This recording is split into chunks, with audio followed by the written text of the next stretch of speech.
শুভ সকাল বন্ধুরা, আজকে একটু অন্যরকম ভিডিও নিয়ে আসলাম। তোমরা তো জানোই কয়েকদিন আগে আমরা পুরুলিয়া বেড়াতে গেছিলাম, তাই এটা আমার রুম থেকেই তোলা। বাইরের ভিউটা দেখো কি সুন্দর। উপরে উড়ালপুল চলে গেছে, নিচ দিয়ে ট্রেন যাচ্ছে। আমরা একদম পুরুলিয়া স্টেশনের কাছে ছিলাম, তো এই জন্য বারবার ট্রেনের আওয়াজ পাচ্ছিলাম, ট্রেনও দেখতে পাচ্ছিলাম রুম থেকে। আর নিচে ছিল একটা বস্তি।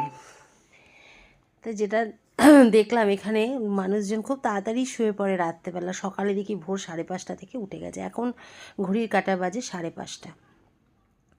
সবাই দেখে উঠে যে যার কাজে ব্যস্ত। কেউ জল ভরতে যাচ্ছে, কেউ বাসন মাজছে, কেউ ঝাড়ু লাগাচ্ছে, কেউ আবার গুল দিচ্ছে।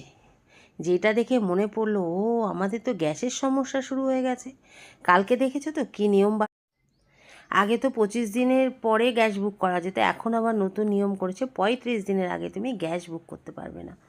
এবার আমরা শহর অঞ্চলের মানুষ কি করব বলো তো? আমাদের না আছে কাঠের ব্যবস্থা, না আছে গুল বা কয়লা দিয়ে আঁচের ব্যবস্থা। হ্যাঁ, আমাদের তো ভরসা সেই গ্যাস, আর নালে ইন্ডাকশান। তা ইন্ডাকশানে রান্না করতে গেলেও তো প্রচুর গ্যাস কারেন্ট পুড়বে, বিল উঠবে। কী যে করা যায়, কী যে সমস্যায় পড়লাম না।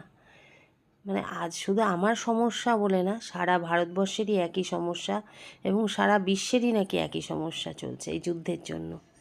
তো সব ঈশ্বরের কাছে প্রার্থনা করি যুদ্ধটা বন্ধ হোক, আমাদের এই গ্যাসের সমস্যা মিটুক, না হলে আমরা সবাই খুব বড় বিপদে পড়ব।